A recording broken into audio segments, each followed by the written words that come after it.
Inconceivable! Will you please act like you have more than a two-word vocabulary? Is there air? You don't know! And now, a yak. Yak! Yeah! Hey, don't touch that dial. You found Secular Yakking. I'm Robert. And I'm Amy. After years, No, many years of yakking at each other. we're here to yak at you. So sit back and enjoy the yakking. Welcome back, Yackers. I hope you had a wonderful 2 weeks. Has it been? Oh, yeah, it has been 2 weeks. Yeah, we had some technical issues on the last show, and I just couldn't quite get it out. Yeah, that's how the dice rolls, I suppose. Yeah, that's what happens when you try and record 8,000 miles apart. Yeah, it makes just a little bit difficult sometimes. Anyways, it's full-on winter here, and it's full-on cold here. Yeah, I bet. So yeah, my eyeballs froze this morning, but that's okay. Like your actual eyeballs, not your eyelashes? No, I felt like my eyeballs were freezing because the wind was strong and my eyes were watering, and yeah, they kind of froze. Do you know what your temperatures were? Negative 31 with a wind chill of negative 62. That's a bit chilly. Yeah, we were doing the McMurdo Mile for midwinter, and I was doing the shuttle, but I was outside encouraging the folks as they ran by. So I was outside for about 15 minutes, and yeah, that's cold. Yeah, I imagine 15 minutes out in those temperatures feels a whole lot longer. Yeah. Anyways, that's enough Antarctica. Yep, time for the show now. Well, we do have some new Twitterers this time. Okie dokie. So we've got Brian Schwimmer, Tyler Bourbon, Rob Davey, and Megan O. So, cool. Yay. We have 4 Twitterers. And hey, that's we're pretty good. Yeah. And where would they go to follow us on Twitter? At Secular Yakking. Good. I think you finally have it without any problems. Yep, I got it down, and I was going to say, how long did it take me to get it? All right. I do have lots of news and lots of interesting things to talk about. All righty, let's go. So, first one, I guess we'll just get right into it. Oh, okay. My arch nemesis has returned. Oh, really? Yeah. I thought he'd been vanquished, but never want to back down from a fight. Republican Roy Moore is facing a wall of GOP opposition that includes President Trump as he launches another U.S. Senate bid, testing whether he can overcome the sexual misconduct allegations that helped derail his last run. Boy, this guy just doesn't go away. He's like a cockroach. Yeah. Moore was twice removed as Alabama's Chief Justice for disciplinary reasons, took on national Republican leaders and others in announcing his 2020 campaign on Thursday. He says, people in Alabama are not only angry, they are going to act on that anger. They want Washington and other people outside the state out of this election. And he blamed the 2017 loss to Democrat Jones on fraud. So he basically thinks Alabama's its own country then. Oh, he always has. Yep. Yeah, he is our perpetual Potter. I was going to say, he's been our Potter. He's just been a pain in our butt, really. Yeah. And despite allegations that he made sexual advances on young women decades ago, Moore cast himself as a righteous servant who evokes fear inside the Beltway. Really? Yeah. He says, why does the mere mention of my name cause people to get up in arms in Washington, D.C.? Is it because I believe in God and marriage and morality in our country? Are these things embarrassing to them? Sorry, Mr. Moore, that is not why they're afraid of you. I'll tell you why they're afraid of you. Because you represent everything the Republican Party wants to hide. Exactly. He puts it too far out in the front where they don't like that. They like to keep that secret. Yeah. Anyway, critics of Moore's decision included Alabama's senior senator, which is Senator Richard Shelby. He says Alabama can do better than Roy Moore. And he added, I don't think it's good for the party nationally. I don't think it would help the president. I don't think it would help anybody running. He's kind of right. No, he is right, because like I said, it brings too much out to the foreground where it shouldn't be, or at least in their opinion, of course. Yeah, he's exposing the ugly side of Republican Party because he is the epitome of what it means to be Republican. Oh yeah, and that's just the thing. He's not afraid to hide it, which AKA how he became a Potter. But yeah, he's but what cracks me up is when you were reading how afraid of his morality. I'm like, really, dude? Yeah, he Morality. is not moral in any sense of the term. Oh my goodness. Whether he's religious Christian or not, just as a person, as a human, he just is not. No, he's a horrible human being. Yes. And even Mitch McConnell had something to say. He says he can do what he wants to do, but we're certainly going to oppose him in every way. Think about this. The most corrupt Right? Republican politician says, you're so bad, we don't even want you in our party. That says a lot, actually. Yeah, it gets worse. Really? He's not even getting support from Trump this time. Wow, the king of them. Yeah. He said, Trump tweeted last month that Moore can't win and that Republicans cannot allow themselves again to lose a Senate seat to the great state of Alabama. So here's my problem with what Trump said. He's not backing him because he can't win, right? It has nothing to do with not his because moral of what his stances. character.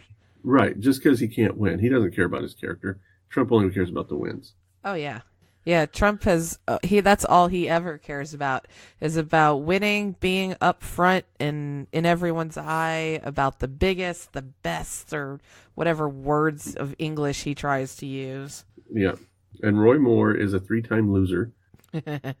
And we've covered, I did the numbers, and we've covered Roy Moore more than anyone else. Actually, I agree completely with that because I actually keep remembering him every time you talk about him. And you know me, my memory kind of stinks. So that says a lot right there, too. Well, if anybody wants to listen to what we've said about Roy Moore in the past, you can go to episodes 125, 117, 114, 70, 64, 52, 35, and way back in episode 8 where he won his first Mr. Potter Award. Wow. There's that many? That's why I call him my arch nemesis. Wow. I mean, it's just, he keeps coming up in my newsfeed. And, well, now I'm blocked on Twitter, but I can't harass him there.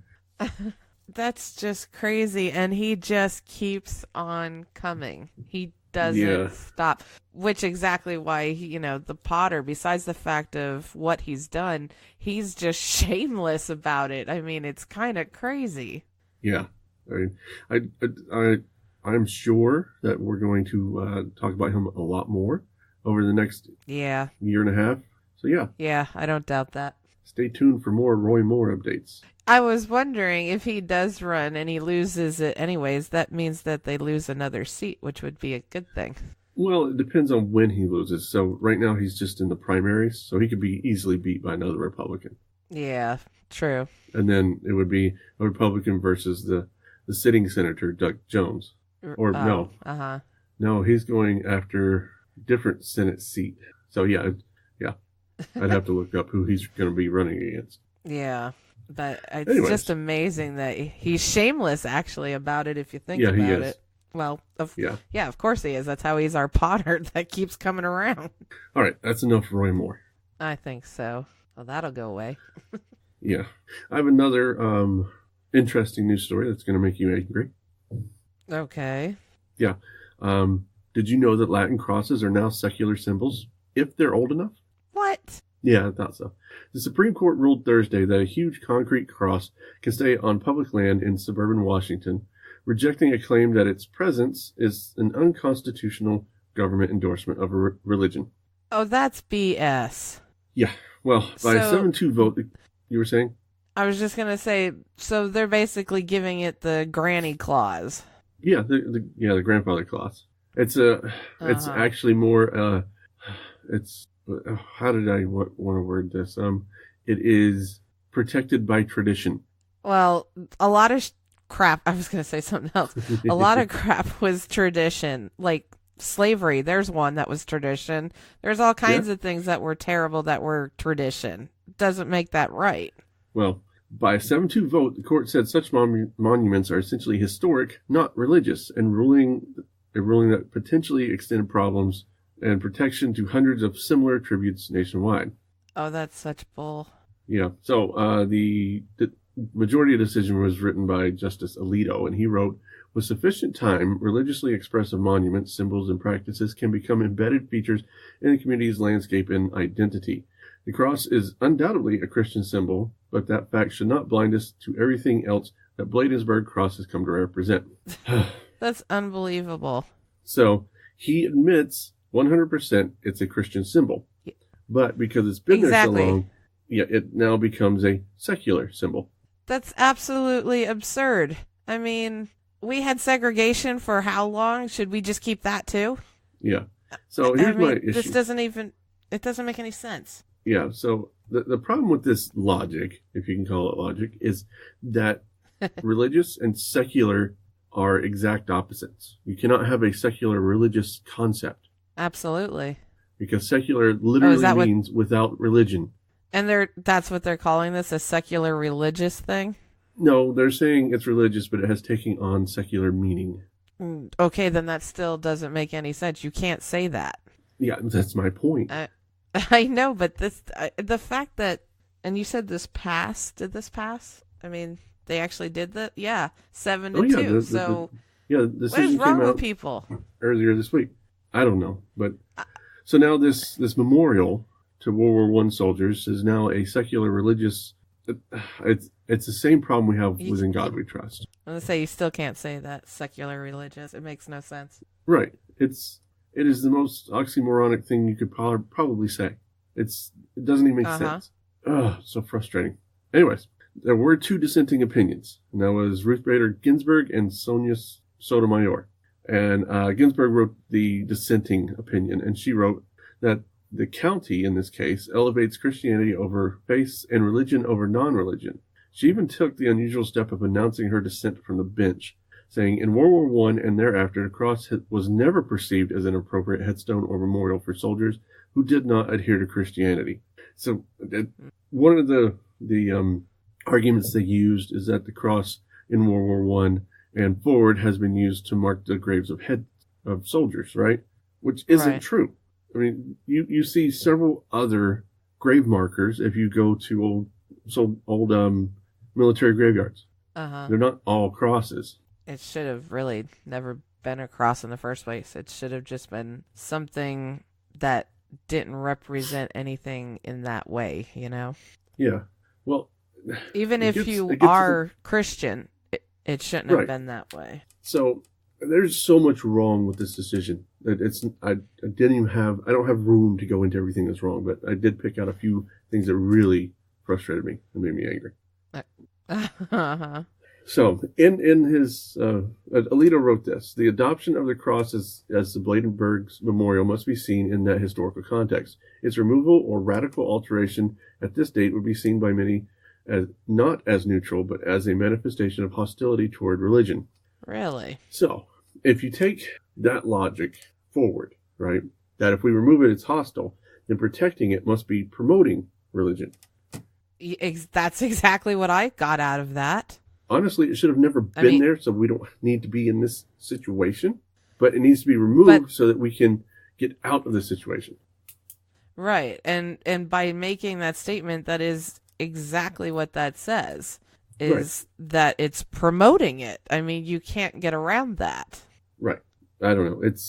That's one of the frustrating. But the most frustrating is this one, is that during his decision, in the write-up, he equates the Latin cross to popular commercial crosses like the Red Cross or Bayer Aspirin or anything of that nature, without realizing they are two different types of crosses. Yeah.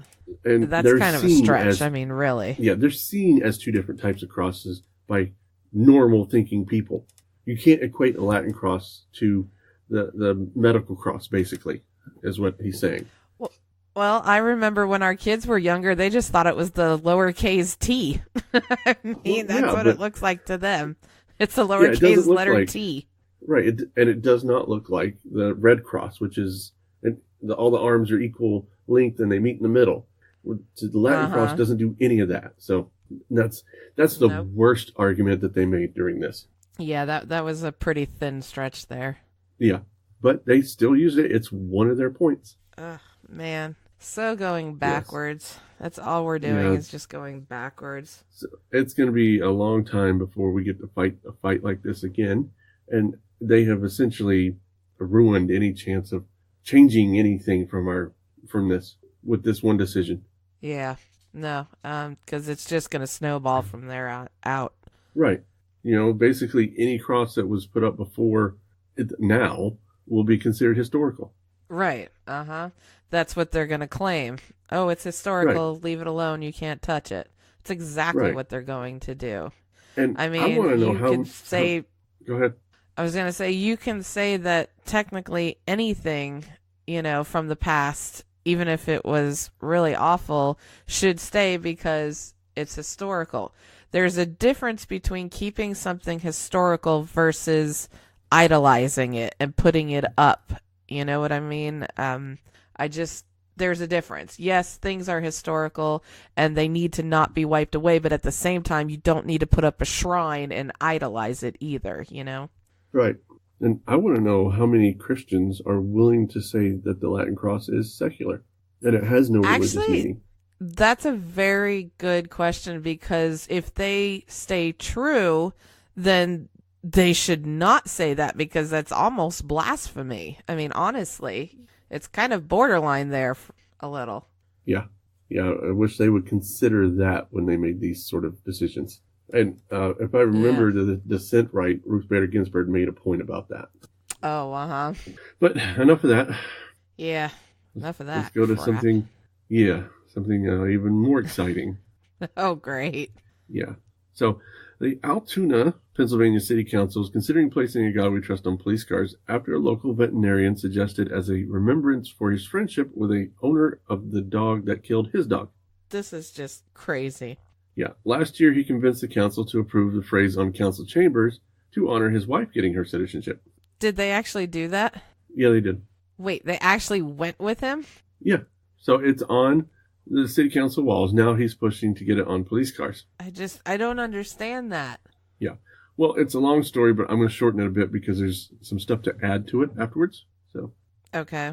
So Matt Stachmus, I think that's how you say his name, said that he was walking his dog when a Rottweiler darted out from a nearby home and attacked their terrier, taking the small dog's head in its jaws. The Rottweiler's owner, Bill Perkins, came out and tried to help but couldn't. Stachmus took out his gun and shot the Rottweiler. Wow. Yeah. And the terrier did end up dying. So they both lost their dogs. Gosh, that's terrible. Now it appears, that the two men are close friends, and he thanks God for bringing them together, and he wants the city to put a sticker on the police cars in celebration of that friendship. Okay, there's a couple things wrong with this. Obviously, of course. What the holy hell makes someone think that, oh great, God killed both our dogs, terribly by the way, in order for the two of us to get together versus just saying hi because we're neighbors. And then here's another thought. For some oddball reason, we should celebrate this on the side of police cars, because that makes a whole hell of a lot of sense. I mean, really? We're talking a guy that convinced city council to celebrate his wife getting citizenship. That's the other thing that I find really weird. And he's just a citizen. He's not part of the council, correct? He is not part of the council. Okay, so is he buying them off? I mean, what's the deal? Idea. I don't understand. No idea. This is weird. Yeah, the funny thing is, it's not even the most interesting part of this story. Oh, okay. Well, everybody knows my other thing that I do. My other passion is the original model project, right? Right. So I sent a letter to the council asking them to consider e pluribus unum, as we generally do when we find these things. And this is their response to our letter. And it came from Councilman Dave Butterbaugh when a reporter from the Altoona Mirror asked about the letter. And this is directly from the article that they wrote. He says, Ray is off base in his plea for e pluribus unum, according to Butterbaugh. Fred Flintstone can make a better argument to change the model to Yabba Dabba Do. Then he goes on to say that I'm wrong in trying to equate a God we trust with Christianity. There's nothing overtly Christian about it. But didn't he just say that God brought them together? Yeah. I mean, that's proof right there that by putting in God we trust on the vehicles means he equates what happened that within God we trust, because the two go together. Right. It's so a sign this of is the serious, what happened. this is a serious hypocrisy with every time I go against In God We Trust and I say, hey, this is a Christian thing. They'll come back and say, it's not about Christianity. It's about God in general. And I'm like, look, I don't know how many of you are actually listening to the things you're saying. All of you are saying, I have faith. I'm a good Christian and I do all these Christian things. We should put In God We Trust up. But you're now telling me that it has nothing to do with Christianity, even though every single reason you want to put it up is Christian. Right, exactly. They pull this, I mean, like, you could put money down on it, how much they pull this.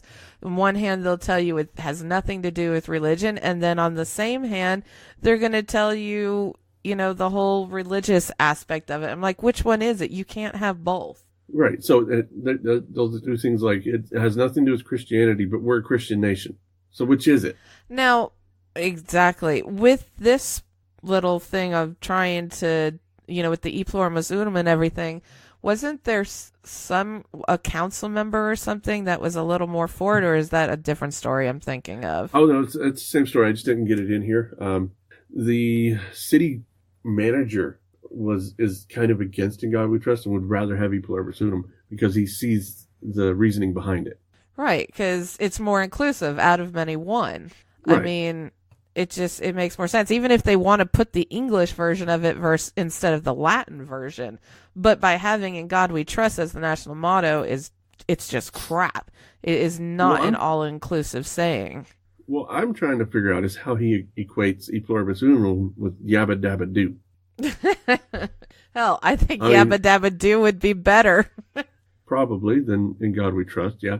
Well, if you think about it, Yabba Dabba Do, I was going to say Yabba Dabba Do just means, it's when something great happens or something good, you're like, yeah, that kind of a thing.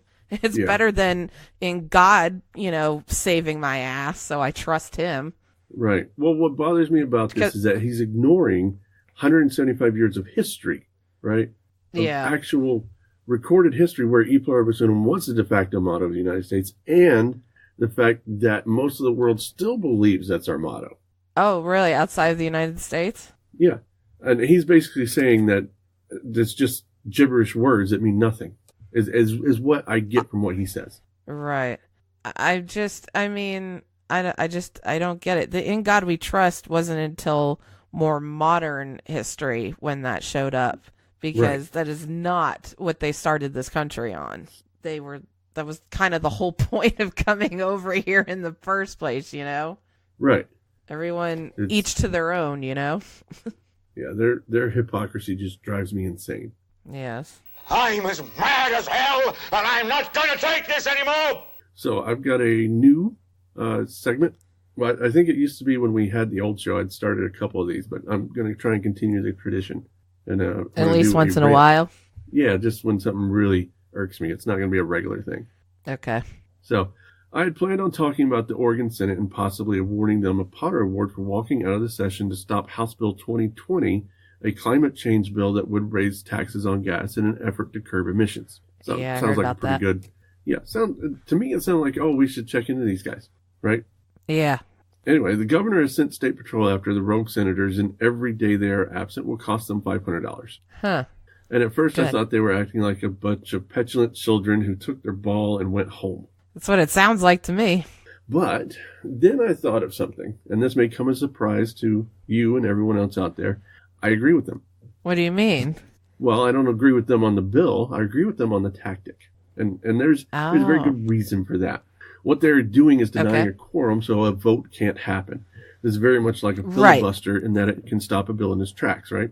Right, exactly. Well, I remembered a similar situation with Wisconsin back in 2011.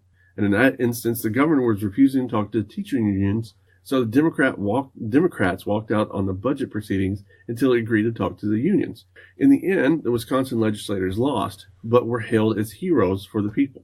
Huh. So we've got both sides of the coin here. You're right. So I figured there had to be other instances of this happening. It's like, there can't be only two of them, right? Right, yeah. I did a little digging. And I found some very interesting historical context here. Back in 1839, the Illinois House was meeting in a special session and hatched a plan to vote on a Democratic bill to require the state central bank to make payments in gold or silver. Let me remind you, Democrats back then were not the Democrats of today. Okay. Right. Well, the Whig Party strongly opposed the idea and was led by Representative Abraham Lincoln. Huh. Well, he decided on the spot that the best way to kill the proposal was to deny the majority Democrats a quorum. So they left the building, the Second Presbyterian Church of Springfield. But 2 members were required under law back then to demand that a quorum be made. So you have to make a motion for the quorum. Oh, okay. So Lincoln and another House Whig, Joseph Gillespie, walked into the chambers and made the motion. No quorum was present and a vote couldn't be taken. The next day, though, Lincoln and the Whigs made the same attempt, but the House Speaker ordered both doors locked behind them and summoned some members who had previously been too ill to attend the session. A quorum was now present. Huh. Lincoln realized the problem, and he and the other Whigs jumped out a window to try and halt the vote. But the quorum was already certified, and the Whigs lost. According to Lincoln's friend William Herndon, the window jumping had no effect other than to provide Democrats with capital material for ridicule. Wow. So this isn't a new thing.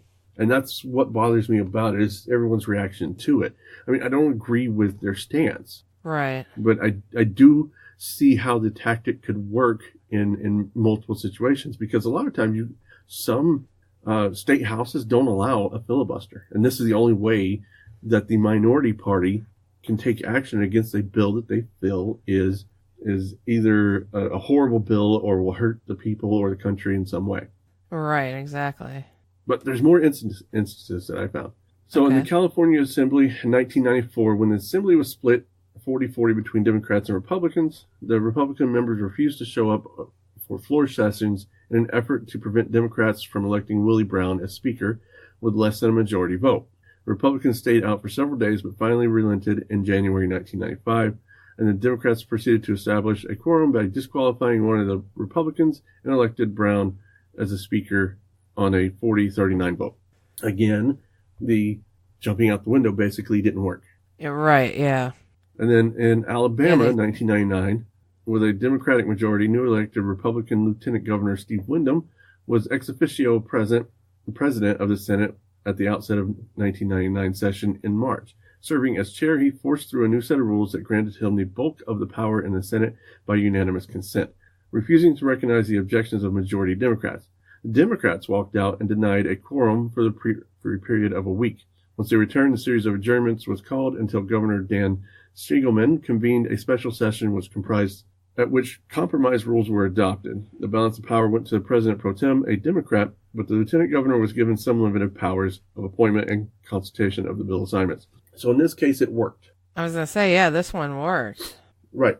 And what it did is it kept someone from taking too much power that he wasn't constitutionally allowed to do. Right, yeah. And then in Nevada in 1999, in a complicated conflict over privatization of workers' compensation, the entire Republican majority left the chamber in the middle of a night session in anger over a speech by a Democrat. The minority of Democrats who remained in the chamber issued a call of the House. Sergeant at Arms was able to round up enough Republicans to make a quorum, and Democrats proceeded to pass 2 bills. Later that day, the Republicans returned, and after a motion to reconsider, 2 of the Republicans who had been compelled to attend overturned the Senate's actions of those bills. So in this case, it went both ways. Yeah, that's kind of interesting. Yeah. And then in Oregon in 2001, so remember we started this with the Oregon Republicans walking out. Oh, good point. Yeah, and in 2001, minority Democrats walked out for 5 days over a dispute over redistricting. The House continued to meet every day in a futile effort to compel the attendance of missing members, but when they were able to do any business for lack of quorum. After Democrats returned to the chamber, the Republican majority eventually passed its redistricting plan, but was vetoed by the governor. Since Democrats knew all along they had the governor on their side, move was largely symbolic to make a point. And I think that's what these really are. They're not. Yes. They're never going to stop the bill, right? I mean, it's very, very rare that it's going to stop. If it's going to pass, it's going to pass. And a lot of times it's just to make a statement. To make the statement that needs to be made. And I think that's what the Republicans are doing in this one. They know they've already lost the battle, but they want to make a statement on it. And just voting no isn't enough of a statement. Right. And I know they had talked about how initially it was to just not be able to vote on it. Yeah. By doing the walking out. Yeah. there's others, but I think I've made my point on this. That denying a quorum on controversial votes has long been a tactic used by all sides, all the way back to the invention of democracy. Right. So whenever we look at a situation like the one in Oregon, you need to try and remember how we reacted when our side did the exact same thing. Right. It's, once again, putting yourself in someone else's shoes. But yeah, it's definitely all about making a statement more than anything, truly. I mean, like I said, I don't necessarily know enough about the bill to know whether I like their opinion on the bill, but, it's one of those situations where we need to look at how we would react in the same situation. Would we walk out just to make a point? Yeah.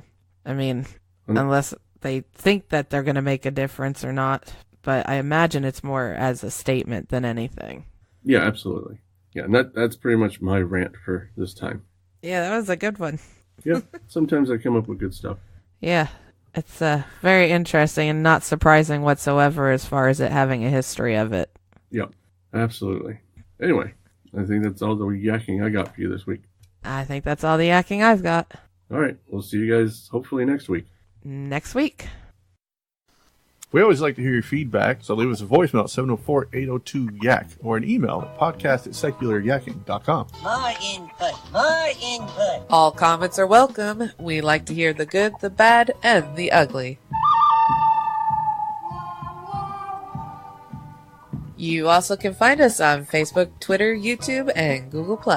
If you like our show, head over to your podcast directory of choice and leave us a 5-star review. If you really like the show, support the show on our Patreon page. I'd buy that for $1. And we'll be back next week with more yakking to please your eardrums. Bye-bye, boys. Have fun storming the castle. Think it'll work? It would take a miracle. Goodbye.